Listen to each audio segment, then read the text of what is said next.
Hello, and welcome to this new episode of Single Spuds. I'm your host, JR, and joining me are my co-hot potato hosts, OldR, Howdy.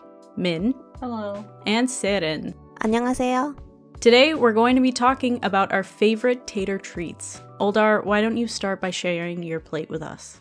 While I'm a fan of many potato dishes, my absolute favorite is the potato pizza. When I was in Korea, I had it for the first time, and its existence made so much sense. Basically, it's just fries as a pizza topping. I tried both the shoestring and wedge variety, and I like them both. However, I feel like I barely scratched the surface of this, and there are more possibilities out there. In doing research for this, I found a local place that has mashed potatoes with their pizza, and I'm not sure what to think about that, but I'm pretty sure I'm against it and am in the camp that believes mashed potatoes should be reserved for Sunday lunch. I don't think potatoes au gratin would work either, but I'm pretty sure people more wise than myself, like JR and Serin, could come up with the next great potato pizza. If you haven't had it before and you're not worried about calories for dinner, I highly recommend giving it a try. Now, just to clarify, the mashed potatoes are on the pizza? I don't know. I haven't seen a picture of it, Interesting. so I'm not quite sure what they did. I'm just worried that they added gravy to it. I would actually be intrigued if they have gravy on top. I'd be disgusted. Are you anti-gravy overall, or just on pizza? I would be interested because I like gravy. I am pro gravy when it's on mashed potatoes, especially when you got like a side of like roast beef. Mm-hmm. I don't think I would be pro gravy on pizza because I like pizza as a solid, not as a squishy liquid. So you're not like a sauce person. You don't like it saucy. No. I don't like my solids like pizza and burgers or sandwiches to be dripping. Mm-hmm. That's fair. I'm Korean, so I've definitely had a lot of potato pizza, and I can assure you that it is delectable. I've talked about this with a lot of my non-Korean friends, and a lot of them actually choose it as one of the menus they want to try when they come here to Korea for their first time. And the majority of their responses has been positive. A lot of the people do find the concept weird, but the potatoes are simply one of the many toppings that go on top of the pizza rather than a dominant one that makes the dish too heavy on carbs. Usually it's paired with like ham or bacon, which complements the subtle flavor of the potato. I personally prefer potato wedges, which is a more common choice than shoestring for the toppings, and any place that uses crinkle cuts need to go out of business. Oh, I so agree with you. What an intellectual take. Speaking of Serin, what's your favorite potato dish? For a starter, the potato is one of my most favorite vegetables. It is versatile, it is easily affordable, and just so delicious. Traditionally speaking, potatoes were one of the many humble ingredients that fed the locals of Gangwon province in place of rice, back when transportation was rough and obtaining rice in the mountains was near impossible. To this day, Gangwon province is famous for its potato dishes, from the soft and gooey kamjatdak, which is potato duck or rice cake, quote-unquote, to the hearty ongshimi. You can even find butter-roasted baby potatoes as a vendor snack at the rest stops. I mean, most of them will use margarine instead of butter because it's cheaper. And it's served with either sugar or salt for the dipping, depending on your preference. And I might have mentioned this in our single subs episode, but sugar is a popular option, specifically for the used roast potatoes. I don't know why, but my parents definitely prefer the sugar. I prefer more savory with the salt. Back to the question, while there are many dishes incorporating potatoes in Korea, my most favorite dish that uses this humble ingredient would be the kamjatang. I am the only person who chose a dish where potatoes are not the main ingredient, ironically enough. Kamjatang would directly be translated into potato stew, but in reality, it's a spicy pork backbone stew with common additional ingredients being vegetables like onion, shiragi, which is dried radish tops, or perilla leaves, and some sort of carbs like sliced rice cakes, ramen noodles, or glass noodles. Then you will often find perilla seed powder added as a flavor, and of course, potatoes. The origin of the name is unclear, but a common and now debunked urban myth was that the kamja referred to the pork backbone itself. This became widely accepted because some of the kamjatang places sold kamjatang without potatoes. Anyway, while potatoes are the supporting role of this dish, they do play an integral part of the recipe. The backbones are meaty, the vegetables add fiber and texture, the broth is packed with flavor from the pork and the spicy seasonings, the perilla seed powder adds a uniquely nutty, creamy aftertaste that's incomparable to dairy cream or other nuts or seeds, And lastly, the soft potatoes add carbs and a different layer of soft texture in addition to thickening up the stew into a nice consistency. And as with all Korean dishes, you have to finish this meal by making fried rice out of the little bit of leftover broth. That sounds good.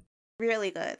Gamjatang holds a special memory to me because it was a dish my paternal grandmom used to eat when she was still able to eat spicy food. Our dad's side of the family would always have family lunches at a specific gamjatang place, and it was the meal that made me fall back in love with spicy food after we returned home from America. Gamjatang has now become a comfort food for me, and although I haven't exactly mastered how to make it completely from scratch, which my mom sometimes does, I do order it every now and then. I have a funny story revolving around this dish too. One of my moots came to Korea for a vacation at the beginning of last year, and she and her friend decided to walk into any random restaurant that caught their eyes and have whatever they're serving, even if they didn't know what it was. Their first meal in Korea was, you guessed it, a huge serving of gamjatang. I had to guide them throughout the process via text, from locating the metal bucket for the disposal of the bones to ordering the mandatory fried rice at the end. My moot and her friend both enjoyed their dinner and were very full by the time they left. From the way you're describing it, I think I might have had it before, but I think we'll need to have a meal together in order for me to be sure. Oh yeah, definitely.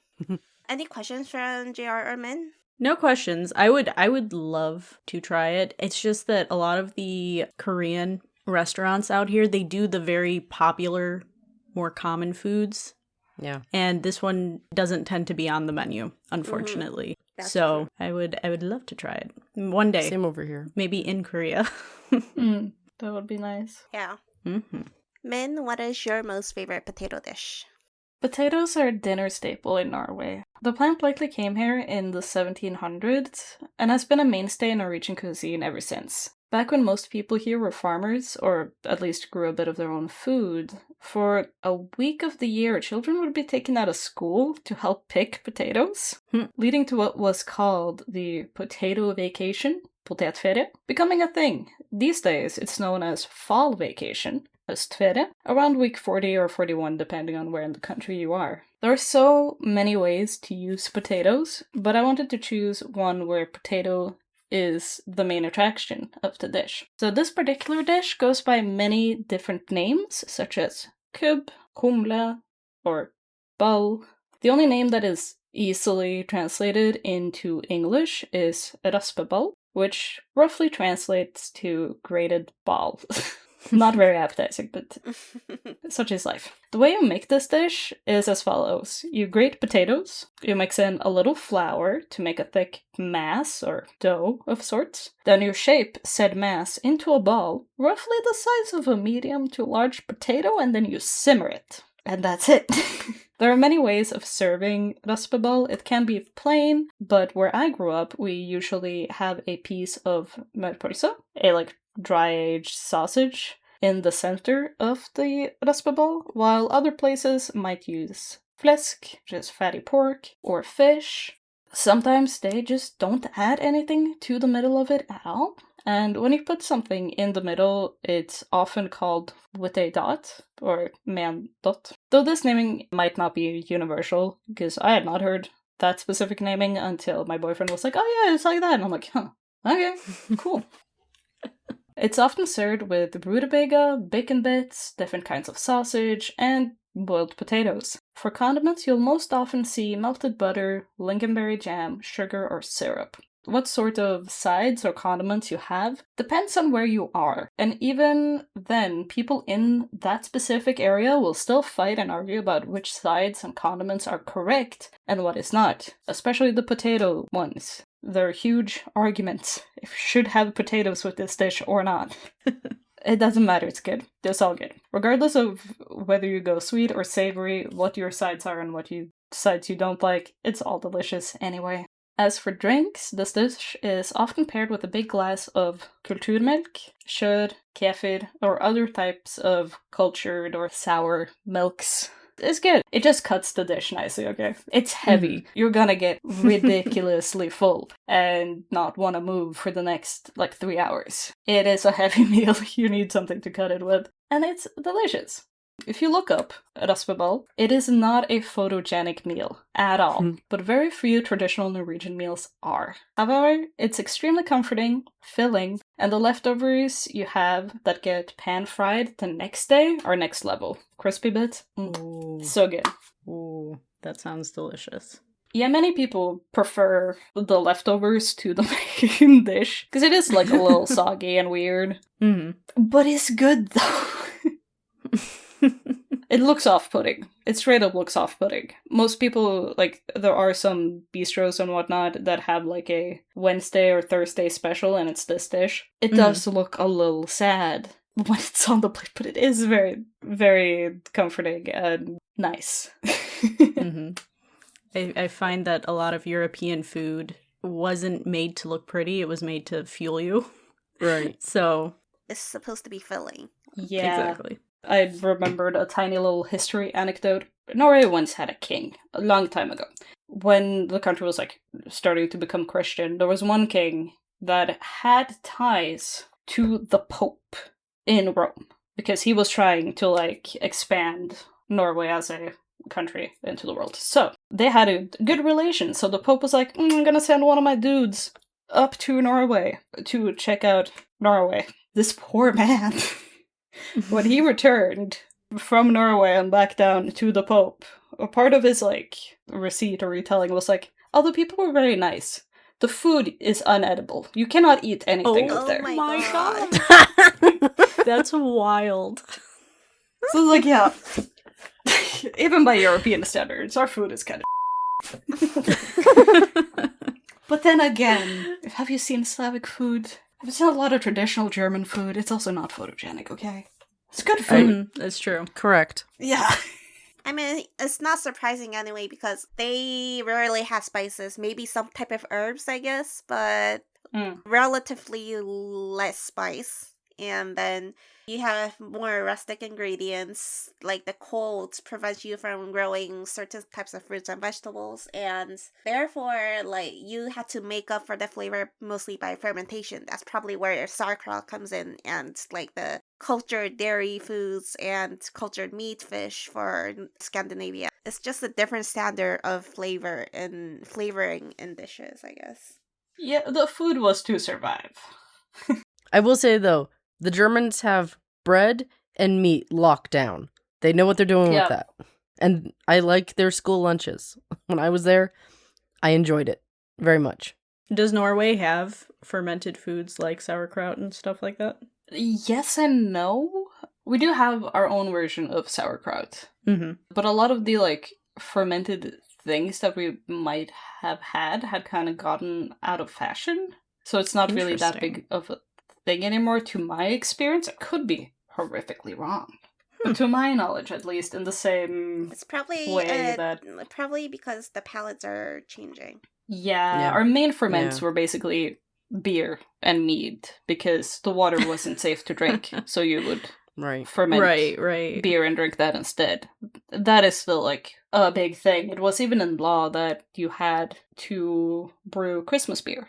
You had, like, a quota of how much you had to legally brew. And then That's give so it to... interesting. Yeah. Again, my history knowledge is a little bit, like, dodgy, so don't quote me too closely on that. But it was mainly beer. I don't know about food-related things, but that could just be me not knowing things well. We also dry-aged things and salted things. So a lot of salt curing. That makes sense. Dry-aged, especially dry-aged fish, is massive reason why many towns in the middle of nowhere survived, was dry-aging of fish. Just out of curiosity, are you a big jerky person? I've never had American jerky. And I also have not had the dry-aged fish, because nobody in my family ate it. And I've just been, like, a weirdo and never actually tried it. Even though my nephew currently works at a dry-aging fish place. It always comes back. That's just me being uncultured. So from what it sounds like, it seems like you need to go on an odyssey of your own country's dishes. I do. Find there the is old a couple stuff. of famous The weird things that I've stuff. just never eaten, which I should. It's just a little off-putting, okay? We do have No, a it's couple fair. of days. If we ever get to meet up, it's gonna be like a huge like food exchange, basically. Mm-hmm. Well, you might as well bring The weird stuff, too. preservable foods from the grocery store and share it with like each other. Well, I'm gonna bring some of the spices. Hell yeah. And yeah, the dry stuff. Yes, please. What have y'all got in America, and what do you guys have in Norway? Fudge. I can bring fudge. So funny. We're big on fudge over here. We also have other foods which will not be named that I will not be subjecting you to. Because I don't even eat them. Because they're gross. You have a So lot of funny. interesting salads You know, out one there. thing I am curious about. Well, I grew up in the Midwest, so the one thing I am very curious about, especially because Mecca's in the group chat, is Southern food. And whenever I see Yeah. stuff about like Southern spices, like Old Bay and stuff, I get really curious. Like Old Bay, Cajun spice. It's mostly like the palates I never really got to experience, even if I lived in the U.S. Oh, yeah. My family's Midwest. Family from like Kentucky. Hmm. I didn't even think about that. Yeah, I could do roast beef for you. Mm.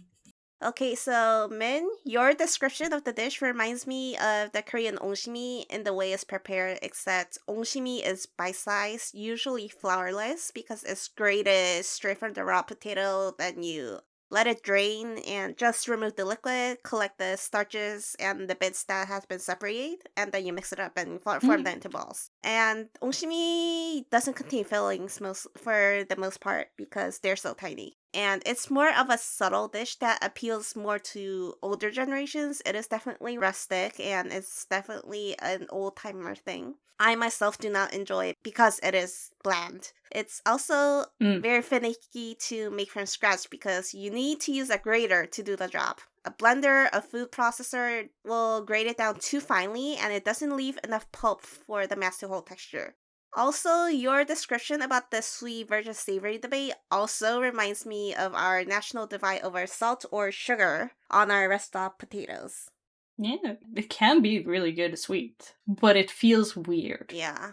But then again, It's to not me, right. the only time I went to Asia was the first time I had like sweet popcorn, and I was like, this is too weird for me, I cannot do it. Now, I don't mind. Yes. But back then I was like, ugh, this is weird. I think the only sweet thing I ever have had with my potatoes is either like ketchup because it is tangy and sour, but it does contain sugar, you know? Or maybe mustard, like honey mustard. That's about it. I prefer my potato savory. But my parents prefer them sweet. So we can never agree on anything.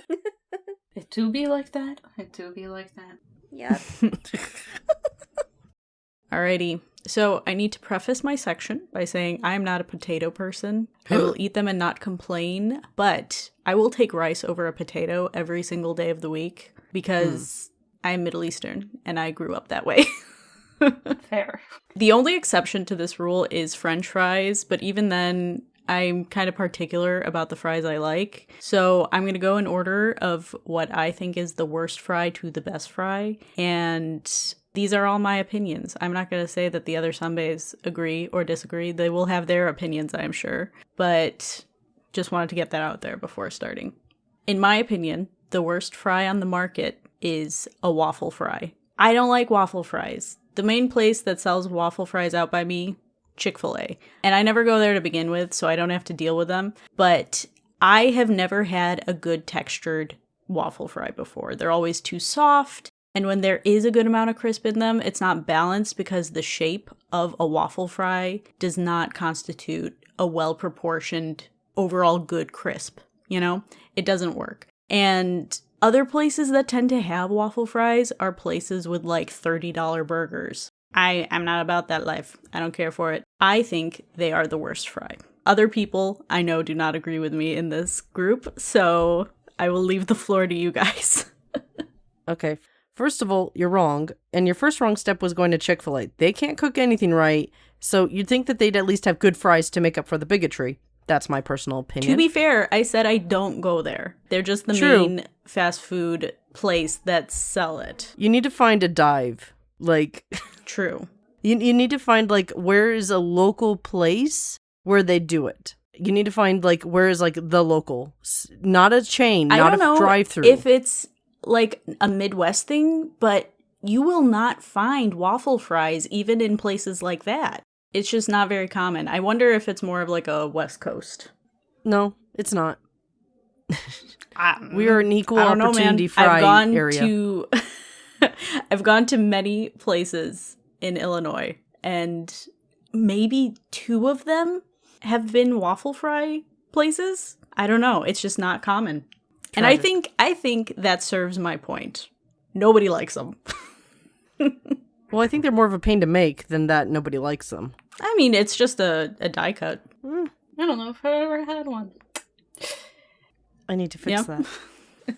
I don't think I've had that many waffle fries in my life either, though I have tried potato chips in the shape of waffle fries, and they're awesome. Mm-hmm. Yep. Yeah. That makes sense. And I prefer crispy fries, or at least fries that have been browned up nicely on the surface to provide that chewy texture, because I prefer texture over soft. Yeah. Mm-hmm. Oh, yeah. Hands down. Yeah, for sure. Next up are shoestring fries, and these can be very, very good, but it kind of depends on who's making them, so really they're like a hit or a miss, and that's why I rank them so low, because it's too inconsistent. And when they are bad, they're really bad, because they can get so soggy either from too much oil or too much steam. And those are very important factors in a fry to begin with. They also, for some reason, tend to be too salty. And I think that's because if you leave them and they do get too oily or too steamed, they will grab onto more salt than your average fry. So this is where I place them. I think there's more agreement on this than the last one. Yeah. Yeah, I think they're the everyman fries, but I also have to say, I feel like a huge part of how good they're going to be is based on what is the oil that they're being fried in. Mm-hmm. True. Are you drying it out sufficiently when you're adding salt? Because I feel like a lot of people just let it drip.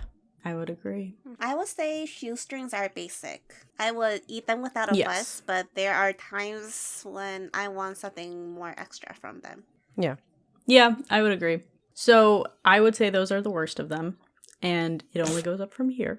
Crinkle cut fries are almost always decent, and I think that's for a few reasons. But in the Midwest, there's a chain called Portillo's. It has kind of crept outside of Illinois. I know there's some in Arizona, for instance, now.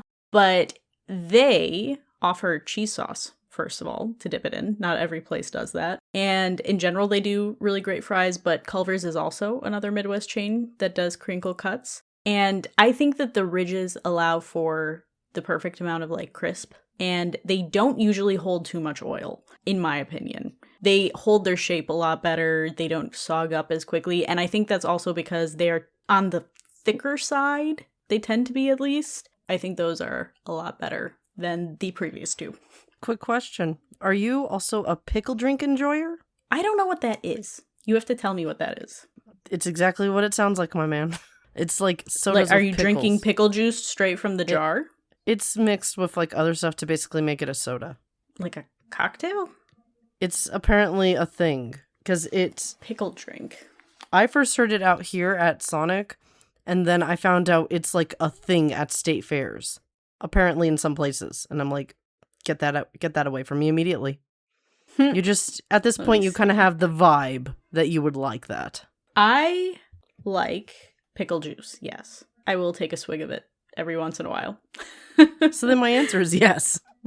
Interesting. I mean, I'd try it. I would definitely try it. That feels incredibly American. It is. For sure. My hot take is that pickle drinks were invented only because someone thought like throwing away the pickle brine was wasteful, and they just decided to upcycle it in some way they could like wolf it down. Probably.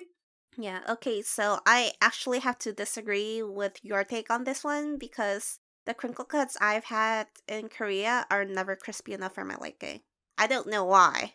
Because I know for sure that our potatoes are not waxy enough to be fried like straight away. So most of our French fried potato products are imported from outside Korea. So they have to be like the same quality. And I don't know what the hell is wrong with like Korean fast food places, but our crinkle cuts are never crispy enough.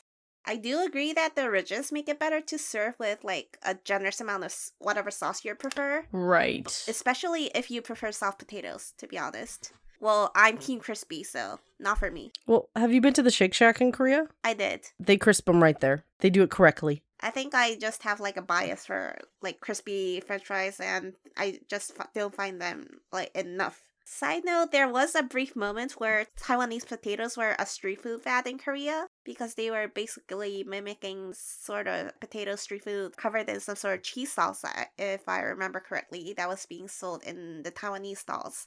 And there were numerous complaints about some vendors choosing the wrong type of potatoes, particularly potato wedges. Well, speaking of wedges, I think that wedges typically are pretty good. They don't have the same crisp most of the time, I would say, that your typical fry does. And I don't know if that's because a lot of places bake them rather than fry them. Or if you're getting something like a Greek style potato wedge, it'll be maybe boiled and then pan fried. But there is a specific place in the Midwest, and that is Jewel Osco. And Jewel is actually a grocery store. But they do have a hot bar, and that's typically, like salad, soup, other things. But one of their most popular food items in that area are their fried chicken meals. And you get the fried chicken, some sides, and potato wedges. They aren't particularly crisp, but they do have like a crust on them, and they're super soft in the middle. And they're always well seasoned. They have much more seasoning than your typical fry does. And unfortunately, I have mentioned multiple places that are in the Midwest at this point. So my next one will be nationwide. But I do apologize for that. It's a little confined. But wedges from a deli at a supermarket are always top tier. Like, it doesn't matter. Like, even on, like, where I am, getting wedges from a supermarket always ends well. Yeah. So, as I mentioned earlier, wedges are a common pizza topping in Korea. And I often go for Cajun seasoned wedges if they're on sale, and I like to add it to my homemade pizza. I usually pair it with like bacon or shrimp as a substitute for pepperoni because it is very hard to find it in small batches here. And sometimes vegetables like bell peppers or onion for a lighter contrast, something fresh. And potato wedges are also included as part of certain Korean fried chicken menus, such as those of Yukshige chicken or 60 chicken. They sop out the sauce on the outside, but still stay chewy until the next day, which I could die for. And 60 Chicken is actually my grandmom's favorite chicken chain. She has this one particular cumin wing menu that she always goes for, but she wears dentures, so she can't really chew on the potatoes. So whenever she orders some of those wings, I get to hog the potatoes. Yep.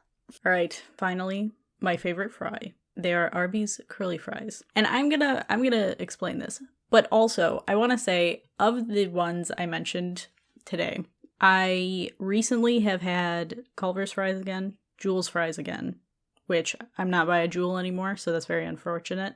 And I have also had Arby's fries again. I will say, quality in fast food restaurants in general has gone down. Yeah. And unfortunately, I think that Arby's is one of the bigger victims of this.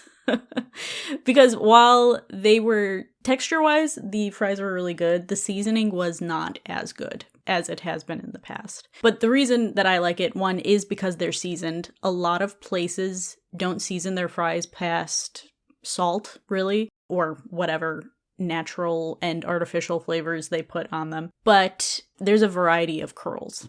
Some are really tight, and those tend to be a little softer, but they also have really large ones. And I don't know if that's like the cutter they use or whatever that kind of makes them inconsistent like that, but it allows for a wide range of crisp levels. But I think that's balanced. I like that. But in general, that is the only thing I order from Arby's. I've had their nuggets once before, but I didn't like them. And I have never tried any of their sandwiches. So if I'm going to an Arby's, it is simply for the fries. And that's where it ends.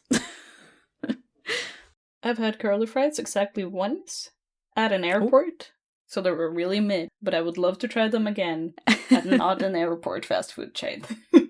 That is fair. So I went to Arby's after I heard that this was JR's favorite. just to see, I haven't been to Arby's in like 20 years. Let's see if it is actually good. So I picked up a meal and I was texting JR the whole time. First of all, I ordered the curly fries and they gave me crinkle cut fries, which are like, I'm not really into them. That is another thing. They do sell 2 types of fries. Not a lot of places do that. Are the other ones good? I don't know. Well, here's the thing though, is that I am a frequent flyer of Jack in the Box. So I've had their curly fries recently. So I was comparing it to them. And also like, I tried to get the rest of my order because even if they screw up one thing or I don't have like the same thing 1-to-1, at least it's similar enough to where I could compare it. Mm-hmm. I am now of the opinion that JR should not be trusted when it comes to opinions about fast food because it was not great quality for the price. Like it was like double what I would pay at other places. So I was just shocked. I'm like $14 for a meal total. Are you insane? I think it is much more expensive out there. Oh my word. That is egregious. That was when I told you. Of course, you are closer to the West Coast, so that happens. Again, I also was not rating these by value. It would be a much different list if it was rated by value. So I hear your opinion, and I reject it. Here's the thing. Whenever I meet up with you, I'm going to teach you how to find a good drive-thru. What I'm hearing is that you don't know slop well enough. You are too used to good food. My gosh. You don't know your way around slop. Okay, to be fair, there are a lot of mom and pop restaurants in the place that I live now. Of course, there were tons where I used to live as well. I was closer to the city. But it's more common for me now to go to a mom and pop place, and those are obviously much better. So, but I'm not gonna mention Uncle Nick's because nobody has Uncle Nick's but me, Like, what's the point of doing that? I'm trying to go I might come out and visit you. widespread. All right, that's true. We'll go to Uncle Nick's. You need to impress me. Yes. I've never had Arby's, and I didn't know what curly fries were, so I had to look it up, and I definitely haven't tried curly fries either. Mm-hmm. But I did try tornado fries here in Korea. They're a bit closer to like tornado chips, I guess, in terms of how thin they are. They're not necessarily as crispy as actual potato chips, but I guess tornado fries are more common here. In my honest opinion, they're more eaten for the entertaining shapes than their flavors. But I agree with you on the seasoning. The seasoning definitely matters. Mm-hmm. Yeah, I've seen the tornado potatoes and they look so fun. Definitely not convenient, I would say, but they're cool looking. I've tried them a few times and yeah, they're good. I mean, they're not bad, but you have to eat around the skewer and that gets a little bit uncomfortable if you keep walking around. Yeah. I did want to put an honorable mention here, and that's Taco Bell's nacho fries, because again, they are seasoned. They have more flavor to them, and they are really good with cheese. I mentioned cheese sauce before. I like cheese sauce with fries. The reason they are not actually like on this list is because they're not always available, and I hate that Taco Bell does this, have their weird little limited items, but they're so good. They're so good, and whenever they come back, I always get them. I second this. I now just go to Taco Bell for them. Like, I don't need anything else from the menu anymore. Yeah. I've never even seen a Taco Bell. I wouldn't know. Well, we need to change that. When you come out here, you need Taco Bell. You need to have Our meetings are just going to be food tours. Yeah, exactly. No K-pop. We're here for the food. Yeah. I think there are some Taco Bells in Europe. They've just never been here. There's Domino's here now. Oh no. Never looks appetizing. I never go in. Good. You're saving yourself. So I have tried stuffed crust pizza from Domino's. Oh, yeah. When I went to France, I had more American food than I had French food. That is so funny.